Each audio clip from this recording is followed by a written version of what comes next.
Ladies and gentleman, fasten your seat belt. दिल थाम कर बैठिए। दोस्तों के दोस्त प्रोग्राम का होस्ट आशुतोष का प्यार भरा नमस्कार। मीत ना मिला रे मन का। कम समय में ज्यादा मनोरंजन और मजेदार अभिज्ञता के लिए आप सभी का YouTube channel story farm production में हार्दिक स्वागत है। दोस्तों, प्रोग्राम द बॉलीवुड फाइल्स के आज के इस पेशकश में हम एक टाइमलेस फिल्म की बात करेंगे जिसका असर अनंत, कालातीत, शाश्वत है। इस फिल्म का स्थायी आकर्षण इसलिए भी है क्योंकि बॉलीवुड की वैवाहिक रिश्तों पर आधारित फिल्में अक्सर बहुत लाउड होती हैं, लेकिन अभी मैं जिसकी बात कर रहा हूं वो फिल्म है अमिताभ बच्चन और जया बच्चन अभिनीत फिल्म अभिमान। तेरी बिंदिया रे हाय हाय। समय बीतने के साथ फिल्म अभिमान को और बच्चन दंपति को फैंस, समीक्षक और फिल्म इंडस्ट्री के सहकर्मियों से काफी प्रशंसाएं मिली हैं। फिल्मकार करण जौहर इसे अपनी पसंदीदा फिल्म बता चुके हैं। उन्होंने यह भी माना है कि जब भी फिल्म देखी आंसू निकल आए। कुछ साल पहले अभिनेत्री विद्या बालन ने भी स्वीकार किया था कि वे कई बार इस टाइमलेस फिल्म को देख चुकी हैं।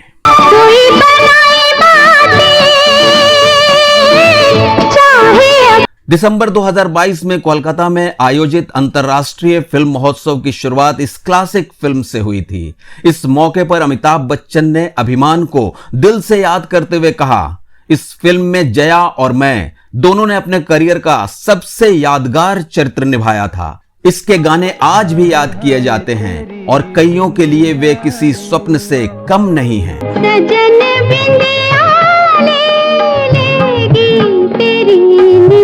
जंजीर, दीवार और शोले जैसी दमदार फिल्मों ने अमिताभ बच्चन को एंग्री यंग मैन के तौर पर मशहूर बनाया, लेकिन कुछ विश्लेषकों के मुताबिक इंसानी रिश्तों के उतार चढ़ाव पर आधारित संगीतमय फिल्म अभिमान में अमिताभ बच्चन की भूमिका उनके करियर की सबसे बेहतरीन भूमिका रही है।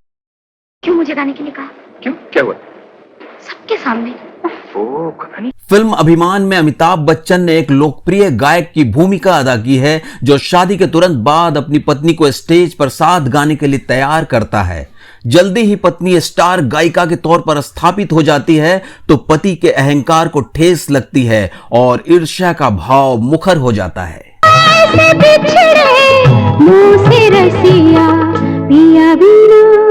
फिल्म अभिमान के प्रसिद्ध निर्देशक ऋषिकेश मुखर्जी ने अमिताभ बच्चन और उनकी पत्नी जया बच्चन को लीड भूमिकाएं दी थी। तब इन दोनों का रोमांस चल रहा था और अभिमान के प्रदर्शन से महज 1 महीने पहले दोनों ने शादी की थी। इस फिल्म में दमदार भूमिका निभाने के लिए जया बच्चन को सर्वश्रेष्ठ अभिनेत्री का प्रतिष्ठित फिल्म फेयर सम्मान मिला था।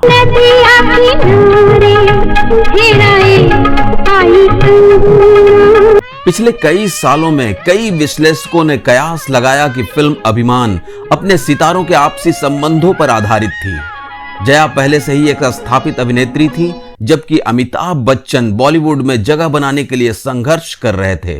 वहीं इस फिल्म की कहानी की तुलना सितार वादक रविशंकर और लगभग उतनी ही प्रतिभाशाली उनकी पहली पत्नी अन्नपूर्णा देवी के संबंधों से भी हुई।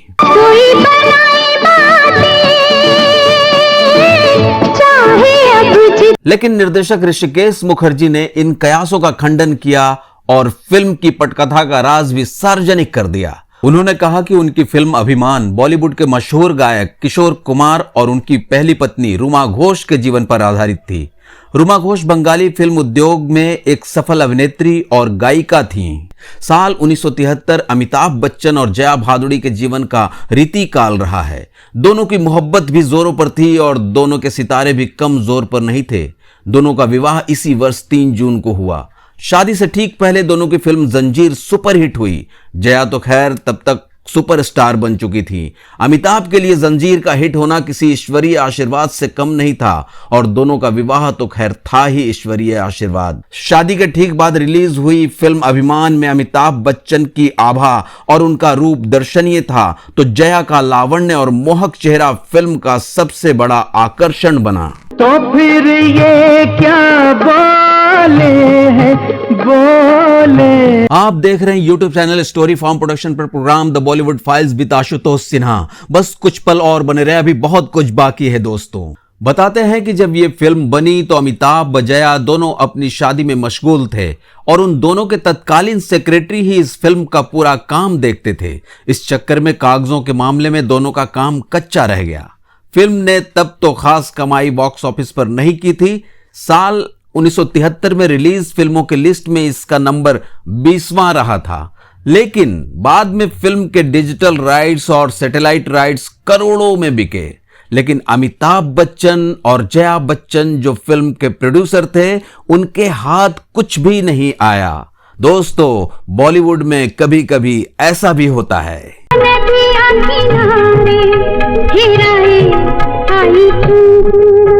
आपको बता दें, फिल्म अभिमान का रीमेक तमिल भाषा में भी बना और बताया जाता है कि श्रीलंका में यह फिल्म करीब 85 हफ्ते तक एक ही सिनेमा घर में लगी रही।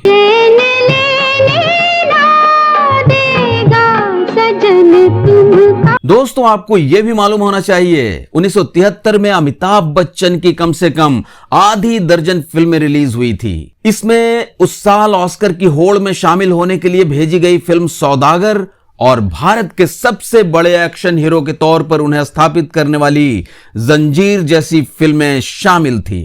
यारी है ईमान मेरा यार मेरी जिंदगी। खैर, फिल्म अभिमान के लिरिक्स मजरूह सुल्तानपुरी ने लिखे थे, जबकि फिल्म का म्यूजिक SD बर्मन ने दिया था।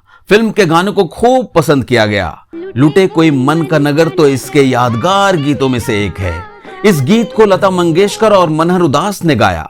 दिलचस्प यह है कि इस गीत को लता मंगेशकर के साथ मुकेश को गाना था, लेकिन जब मुकेश अमेरिका से लौटकर मनहर उदास के गाए गाने के डेमो अंश को सुना तो उन्होंने गाने से इनकार करते हुए इस गाने को मनहर उदास से ही गवाने का रिक्वेस्ट किया। इस तरह यह गाना मनहर उदास के हिस्से में आया। दोस्तों, इससे पता चलता है कि बॉलीवुड में पार्श्व गायक मुकेश जैसे महान हस्तियों की भी कभी कमी नहीं रही। लुटे कोई मन का नगर बन के मेरा साथी।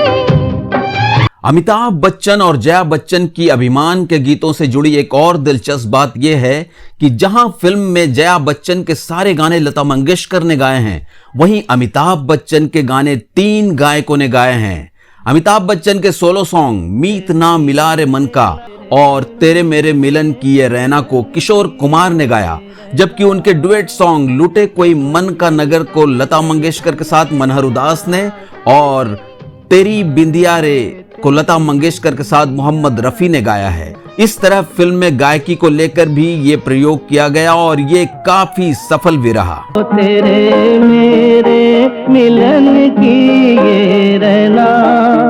अमिताभ बच्चन के करियर में अभिमान को हमेशा एक उपलब्धि के तौर पर याद किया जाएगा, क्योंकि यह फिल्म उनके मर्दाना और एंग्री यंग मैन वाली छवि से अलग थी। इस फिल्म में उनका अलग ही रूप देखने को मिला था। उन्होंने अभिमान में एक वास्तविक हीरो का किरदार निभाया था जो असुरक्षा और ईर्ष्या से भरा हुआ है। इस किरदार से उनके अभिनय क्षमता की विविधता जाहिर हुई। इस फिल्म ने दिखाया कि निर्देशक के द्वारा दी गई कोई भी भूमिका वे निभा सकते हैं।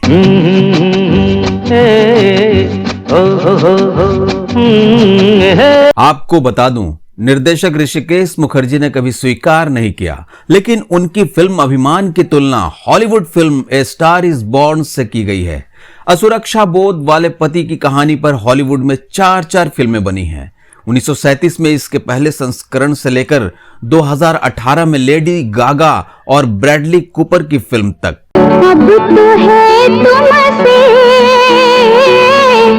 हर खुशी। लेकिन ये बात भी सच है कि निर्देशक ऋषिकेश मुखर्जी काफी फिल्में देखा करते थे और उन्होंने ए स्टार इज बॉर्न अवश्य ही देखी होगी।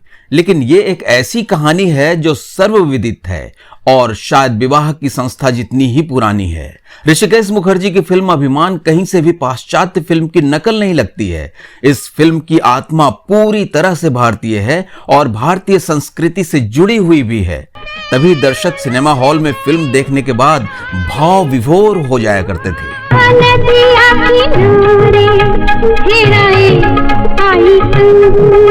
हालांकि मौजूदा समय में कुछ फेमिनिस्ट फिल्म अभिमान में जया बच्चन की विनम्र और आज्ञाकारी पत्नी की भूमिका के चलते फिल्म की आलोचना भी करते हैं। इन आलोचकों के मुताबिक जया बच्चन का किरदार अपने अधिकारों के लिए खड़ी नहीं होती हैं। उसके लिए पहली प्राथमिकता हमेशा पति ही रहा है। लेकिन यह भी सच है कि 50 साल पहले बनी थी फिल्म अभिमान। इसमें पति पत्नी को लेकर जो संदेश दिया गया था वो आज भी उतना ही प्रासंगिक है। अब तो है तुमसे हर खुशी। दोस्तों, मुझे नहीं मालूम कितने पुरुषों ने फिल्म के संदेश को समझा होगा, लेकिन अभिमान ने स्पष्ट संदेश दिया था कि ईर्ष्या और अहंकार की कीमत चुकानी होती है। वहीं महिलाओं के लिए भी संदेश था कि अपने पति के बुरे बर्ताव को एक सीमा से अधिक नहीं सहें। देखो ना तेरे मेरे मिलन की। जया का किरदार अपने पति को छोड़कर अपने गांव लौट जाती है। वो उदास है, अवसाद में है, गर्भपात हो चुका है, लेकिन उसमें इतना आत्मसम्मान है कि वो अपने पति के पास नहीं ठहरती है, खुद को साथ रखने की विनती नहीं करती है। वो अपने शर्तों पर ही वापस लौटती है, वो भी तब जब पति ना केवल लेने आता है बल्कि अपनी गलती भी मानता है। तेरे मेरे मिलन की ये रहना। जिस दौर में ये फिल्म बनी थी उस दौर में सामान्य फिल्मों का अंत सुखद होता था। इससे कुछ अलग फिल्मों के दर्शकों को पसंद नहीं आती थी, लेकिन अभिमान अलग तरह की फिल्म थी। पति पत्नी के चरित्र में पति का चरित्र कमजोर था। वो अपनी कामयाबी और लोकप्रियता को पत्नी की ओर शिफ्ट होने का सामना नहीं कर सका, लेकिन अमिताभ बच्चन ने खामी भरे अपने किरदार को उल्लेखनीय एवं वास्तविक अभिनय से हमेशा के लिए अमर बना दिया। तेरे मेरे मिलन की ये रहना। फिल्म आनंद में अमिताभ बच्चन को राजेश खन्ना के साथ मौका दे चुके निर्देशक ऋषिकेश मुखर्जी को कुछ तो समय का अंदाजा भी था और आने वाले समय का भान भी।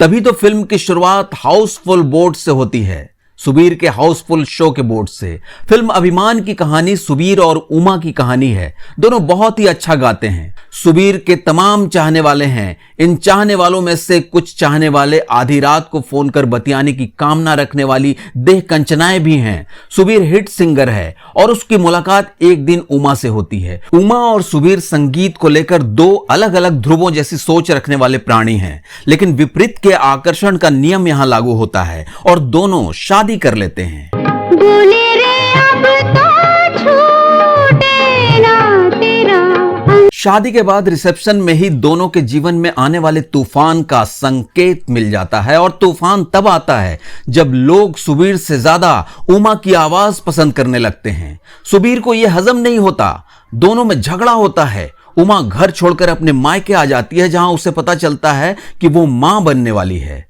सुबीर का गुस्सा और बढ़ता है कि उमा ने यह बात उसे बताई क्यों नहीं, लेकिन होनी को कुछ और मंजूर होता है। उमा का गर्भपात हो जाता है, वो बिल्कुल टूट जाती है। उधर सुबीर भी मन बहलाने की तमाम कोशिशों के बावजूद उबर नहीं पाता। दोनों फिर मिलते हैं। सुबीर खुद उमा से गाने का अनुरोध करता है। उसका अभिमान मिट चुका है। तभी तो चंचल है तेरे नैना, देखो। अटखेलियां और शोखियां ही फिल्म में दोनों के रिश्ते की ऊष्मा बन जाती है। यह अलग बात है कि जब इस फिल्म की शूटिंग हुई तब दोनों की शादी नहीं हुई थी, लेकिन पर्दे पर ही पति पत्नी का खेल खेलना अमिताभ और जया को इस फिल्म में खूब रास आया और पर्दे पर यह दिखता भी है। दोनों का ये अभिनय फिल्म अभिमान की असाधारण कहानी को अद्वितीय स्तर तक ले जाने में कामयाब होता है। आपको बता चुका हूं कि जया बहादुरी ने इस फिल्म के लिए फिल्म फेयर का बेस्ट एक्ट्रेस अवार्ड भी जीता था, लेकिन यह भी जानने वाली बात है कि यह पुरस्कार उन्हें फिल्म बॉबी के लिए डिंपल कपाड़िया के साथ साझा करना पड़ा था।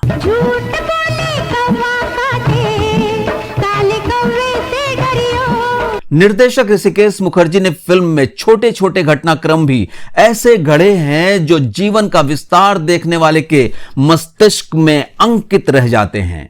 फिल्म में अमिताभ बच्चन के सेक्रेटरी चंदर का रोल असरानी ने किया है। बाद में इस सेक्रेटरी के पास उमा का काम भी आता है। चंदर जब अपने काम से इस्तीफा देकर जा रहा होता है तो फोन की घंटी बजती है और वो आदतन उस ओर बढ़ जाता है। फिर उसे एहसास होता है कि नहीं, मैं तो नौकरी छोड़ चुका हूं। इस सीन का असर और इसमें एक वफादार दिल की भावना का बखूबी प्रदर्शन ऋषिकेश मुखर्जी ने करने में कामयाबी पाई है। सीन वो भी बहुत मार्मिक है जिसमें फैंस सुबीर के हाथ से ऑटोग्राफ बुक्स छीनकर उमा की तरफ भागते हैं। चित्रा के साथ वक्त बिताकर सुबीर को उमा को भुलाने की कोशिश करने वाले सीन भी बेहतरीन निर्देशकीय क्षमता का नमूना है। देखो कहाँ ले जाओ बेखुदी। फिल्म अभिमान एक तरह से देखा जाए तो ऋषिकेश मुखर्जी के निर्देशन का एक बड़ा हस्ताक्षर भारतीय वैवाहिक जीवन पर है। जैसा कि फिल्म में एक संवाद भी है कि ये अभिमान छोटी छोटी बातों का होता है पर वैवाहिक जीवन में जहर घोल जाता है। तभी तो चंचल है तेरे नैना देखो। दोस्तों, इसी के साथ मैं इस वीडियो को यहां विराम देता हूं। वीडियो में अंत तक बने रहने के लिए आपका हृदय की गहराइयों से धन्यवाद करता हूं। अगले वीडियो में हम फिर मिलेंगे, तब तक के लिए बाय बाय। स्वस्थ रहें, मस्त रहें, व्यस्त रहें, लाइक और कमेंट्स करते रहें। धन्यवाद। मीत ना मिला रे मन का